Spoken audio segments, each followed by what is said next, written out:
I'm Darren McBride, one of the project engineers at Highly Reliable Systems. We make backup products that have a removable hard drive component to them. The removable hard drive is an important element that allows you to back up using any backup software to protect your company's data and transport it off-site. Today I'd like to talk about a new product called the RAIDFrame Plus. This is a network-attached storage device that's been purpose-built for backup. It incorporates 4 storage modules called RAID packs that allow you to actually pull the storage module itself that you've stored your data on. The RAID packs contain 3 individual SATA hard drives and a RAID 5 controller. So when you pull this pack, you're actually pulling an entire RAID 5 array. The RAID 5 array can actually be accessed in the field by plugging in a Molex power connector and either USB 3 or SATA. This way, you can think of this as the world's largest removable hard drive. You don't need the RAID frame to gain access to your data. RAID packs can be configured in RAID 5 mode or in RAID 0 mode. In RAID 0 mode, all 3 of the drives aggregate together. So if you're using 4 terabyte drives, you can get a 12 terabyte capacity out of it. Most customers will use RAID 5 for the protection and will end up at a maximum capacity of 8 terabytes. Of course, if you use smaller drives, the capacities are measurably smaller. Now, the RAID packs in this device can actually mirror one another. So this left-hand drive can mirror all of its data to the right-hand drive. And the intention of that functionality is that if you use backup software that's not aware that you're using removable drives, the left-hand drive stays in place at all times. So that backup software never sees this drive go away. Your backup jobs are able to run on a consistent basis on whatever schedule you set them for. And we, in the background, mirror all that data to the right-hand drive that you can pull on your own schedule and transport off-site. So for example, if you came in at 5 o'clock one night and pulled this RAID pack, you could transport it off-site, put a brand new RAID pack in place. What would happen is you'd see the lights indicate, they'd start blinking, indicating that remirroring is occurring. By the time you walked in, typically at 8 a.m. the next morning, depending on the amount of data that you have, it usually will finish. You'll see these blue lights on solid, which tells you at a glance that the mirroring is complete. What you've just achieved is a snapshot, a point-in-time copy of your backup that your backup software is not even aware of. This allows you to create archive copies and use backup software that would normally not work well with removable devices. Now, if you don't want to use mirroring in the RAID frame, you don't have to. You can set up each of the RAID packs as individual storage modules so that if, for example, you want to send server 1 to the first one, server 2 to the second one, server 3 to the next one, you can use it that way. Or Monday, Tuesday, Wednesday, Thursday, do points in time into your RAID packs. It's really flexible. Use it with the backup software any way you want. The RAID frame is designed with a removable 2.5-inch boot device in the front.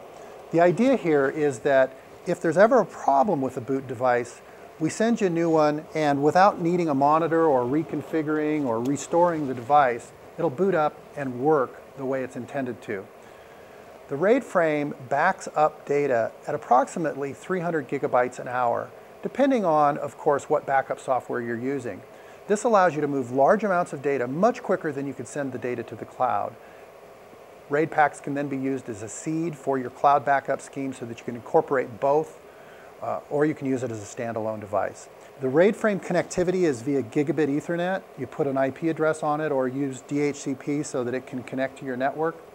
And everything's designed to be as easy as possible. Let's spend a couple moments looking at the interface of the RAIDFrame Plus, including how you set up the IP addresses, the mirroring, and some of the other features that are available to you.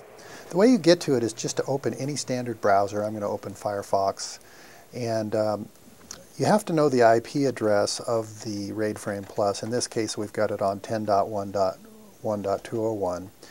Our standard username and password is hradmin and password. And so I'm going to get in with the factory defaults. So I can do this from any machine on my network, and this provides me with the interface to the RAIDFrame Plus, which is just a HTML menu. You'll notice that I've changed the host name of my machine to Snickers, and that currently it's plugged in 100 megabits per second. This is important because you want it to be 1,000 megabits a second if you're plugged into a gigabit switch. That's going to give you better speeds. You'll notice that in this particular RAIDFrame Plus, we only have one Ethernet card. The second Ethernet card, which is an option, is currently not connected. So all the basic information about IP addresses are there. Earlier we were looking at the 4 bays. There are 4 RAID packs installed. You see that they are labeled bay 1, 2, 3, and 4. Software gives you an interface where you can see the friendly disk name of each RAID pack. I can pull out RAID pack disk 1 and put in disk 2 in slot 1. It's very flexible. At the moment you'll see that we have disk 1 and disk 2 set up as a mirror.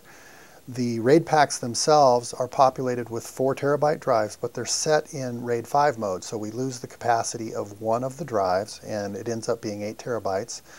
So disk 1 and disk 2 are mirrored to one another. If I were to pull out disk 2 and insert a blank new RAID pack or any RAID pack, it would go ahead and resynchronize and start the synchronization process. And we can see down here that it's active, but it's not shared. Once we share this, if I come down and just go to Snickers as if it were any Windows machine, you'll see that currently I shared up disk 3 and disk 4. Those are actual RAID packs. I could have called them RAID Pack 3 and RAID Pack 4 to avoid confusion. And I put a few files on RAID Pack 3. So we access this just like we would any network device. That's the basics of the RAIDFrame interface. There's more to see as far as setting up Windows networking and some of the more complex features, but it's really pretty simple, and that gives you an idea of how we set this thing up. Thanks for taking the time to watch this video on the RAIDFrame Plus. If you'd like to learn more, visit our website at www.high-rely.com or give us a call and we'll be happy to answer any of your questions.